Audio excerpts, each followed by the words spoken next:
Howdy, my name is Aliyah and we're the Hort201 group. Today we're going to be discussing the structure of a primary dicot system. This is a model of the primary plant. This outer green area is the epidermis.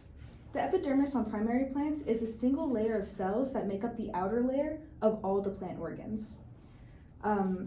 These primary plants are much more herbaceous and don't have such a woody stem, so they need the epidermis to cover the outer surface of the plant. This epidermis helps to protect the plant from drying out. It can protect against predation from insects, combat physical damage, and can even help deter excess water loss. So the plant's epidermis creates a protective barrier between the internal parts and its surroundings. Howdy, I'm Isabella Garza, and I'm going to be talking about the cortex.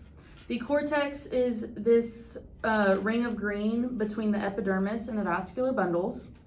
The cortex is part of the fundamental tissue system. This tissue system, the function of it is to store nutrients as well as help support the plant. The cortex is mainly comprised of parenchyma cells, just like the pith. Howdy, my name is Hailey Tucker, and I will be talking about the vascular bundles, which is modeled by this red straw. The vascular bundles in a dicot system are arranged in a ring, and this is actually where the rings of trees originate, is the arrangement of the vascular bundles. The vascular bundles contain the phloem on the outside and the xylem on the inside, and it is in between the cortex and the pith.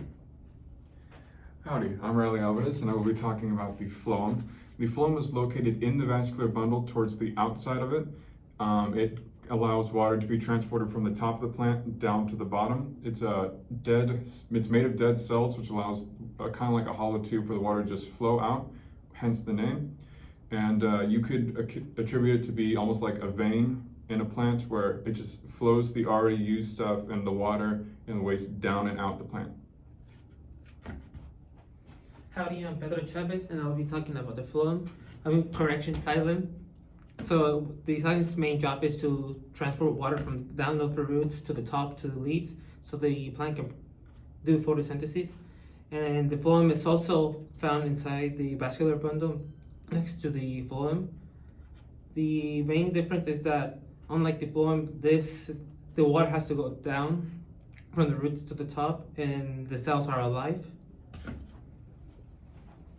Howdy y'all, I'm Jenna Dempsey, and I will be talking about the pith, which is the inside of in between the vascular bundles. The pith is surrounded by rings, or vascular rings, which are made of bundles, which include the xylem and phloem. This area is composed of soft spongy parenchyma cells, which are used for storing nutrients that the plant needs. This tissue is also known to transport the nutrients up and down the plant from the leaves to the stems. And this tissue is also known as the tissue that's used in the ground meristem. Depending on the plant, the pith can be solid or hollow, like a bamboo plant. And when the pith is solid, it's going to be a lighter color than the rest of the stem, as it is carrying a lot of essential nutrients. And that wraps up our oral communication project. Thanks, and Get 'em.